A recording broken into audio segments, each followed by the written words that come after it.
महाप्रसाद जननी सर्वसौभाग्यवर्धिनी आदिव्याधिहरा नित्यम तुलसी त्वं नमस्तुते। जय तुलसी मैया। मैं कविता त्रिपाठी अपने यूट्यूब चैनल में आप सभी का स्वागत करती हूँ। देखिए आज की जो वीडियो है, कार्तिक मास प्रारंभ हो चुका है जो कि 17 अक्टूबर से, और कार्तिक मास में तुलसी पूजा का विशेष महत्व होता है। तो तुलसी पूजा हर साल करते हैं, लेकिन कार्तिक मास में जो की जाती है उसका पुण्य कई हजार गुना बढ़कर मिलता है।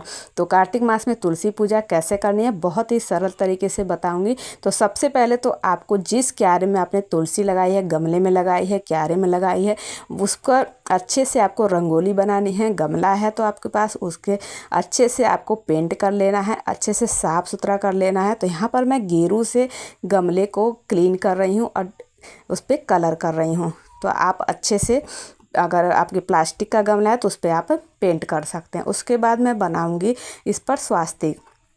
तो देखिए कार्तिक मास में स्नान दान और का बहुत विशेष महत्व होता है, क्योंकि कई गुना बढ़कर हमें मिलता है।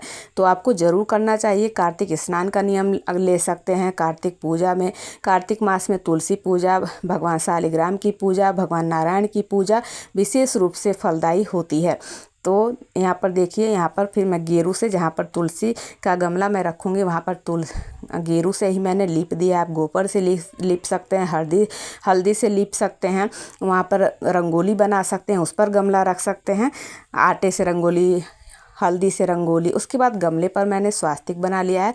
तो आपको स्वास्तिक बना लेना है, लाल कलर से बनाइए। तो यहाँ पर गेरू जो है लाल कलर का, इसलिए मैंने चंदन से पीले रंग से मैंने स्वास्तिक बनाया है। नीचे भी आप स्वास्तिक बनाकर उस पर गमला रख सकते हैं, स्थापित कर सकते हैं। उसके बाद यहाँ पर सबसे पहले पूजा आरंभ करने से पहले मैं दीप जलाऊंगी, क्योंकि जो अग्नि देवता हैं, जो दीपक होता है, हमारे कर्म साक्षी दीपक होते हैं। तो कार्तिक मास में आप कुछ भी नहीं कर सकते तो आपको दीप दान अवश्य रूप से करना चाहिए। दीपदान वैसे कार्तिक मास में देखिए सुबह भी किया जाता है, ब्रह्म मुहूर्त में जब अंधेरा रहता है। दीपदान का जब भी महत्व है जब अंधेरा हो। तो अगर सुबह आप स्नान नहीं करते हैं, कुछ नहीं नियम कर पा रहे हैं, लेकिन आपको तब भी शाम के टाइम पर दीपदान जरूर करना चाहिए। तो यहाँ पर तुलसी माता को मैंने दीप प्रज्वलित कर दिया, उसके बाद धूप भी प्रज्वलित कर दिया है। अब करेंगे माता की पूजा आरंभ। तो सबसे पहले आपको अगर कच्चा दूध मिलता है तो थोड़ा सा हल्की मात्रा में आपको कच्चा दूध, उसमें गंगा जल और जल मिलाकर आपको मिश्रित कर लेना है। उसके बाद माता को अर्पित करना है, जल हल्का सा डाल लेना है। तो जितना आपका बड़ा गमला है उस हिसाब से आप जल चढ़ाइए माता को।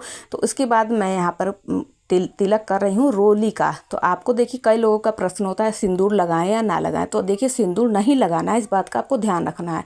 तिलक करने के बाद माता को अक्षत अर्पित कर दिया। देखिए कई जगहों पर अक्षत अर्पित नहीं किया जाता है, तो आप देख लीजिएगा अपने हिसाब से। उसके बाद फूल आपके यहाँ जो होता है वो कीजिएगा। फूल अर्पित कर दिया है, माता को जल चढ़ा दिया है। फिर उसके बाद आपके पास चुनरी हो तो चुनरी माता में बांध सकते हैं, उड़ा सकते हैं। नहीं तो यहाँ पर मैं कलावा बांध रही हूँ, तो कलावा भी आप जरूर बांधिएगा। माता के गमले को, तुलसी माता के पौधे को खाली नहीं छोड़ा जाता है।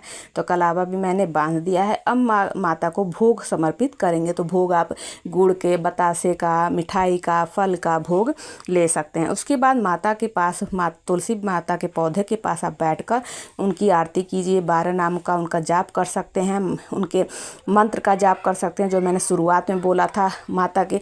और कार्तिक महात्मा आप वहीं पर बैठ के पढ़ सकते हैं। भगवान नारायण के मंत्रों का जाप कर सकते हैं, श्री सूक्त का पाठ कर सकते हैं, क्योंकि माता लक्ष्मी जो है वो स्वयं माँ लक्ष्मी, जो तुलसी माता है वो स्वयं माता लक्ष्मी जी का साक्षात स्वरूप है।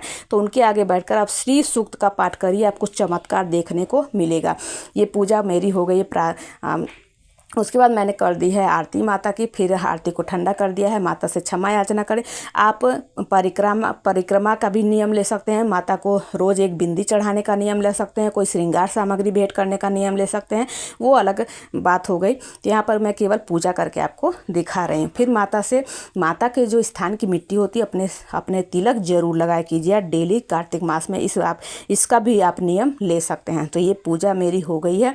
आप इस बहुत ही सरल, बहुत ही आसान तरीके से माता की पूजा कर सकते हैं। माता की परिक्रमा आप जब भी करें तो ध्यान रखें, खाली हाथ आपको परिक्रमा नहीं करनी है। कुछ भी ले सकते हैं, अक्षत, तिल, जौ, पुष्प लेकर आप तिलक परिक्रमा जरूर करें। आई होप आप लोगों को वीडियो हेल्पफुल रही होगी, जानकारी अच्छी लगी होगी। एक रिक्वेस्ट है, वीडियो को लाइक शेयर एंड सब्सक्राइब कीजिएगा और कमेंट में जय माँ तुलसी जरूर लिखेगा। माता तुलसी सभी देखिए, शुरू में ही मैंने माता के चलिए 12 नाम भी आपको बता देती हूँ। वृंदावनी, विश्व पूजिता, विश्व पावनी, कृष्ण जीवनी, हरिप्रिया, तुलसी, पुष्प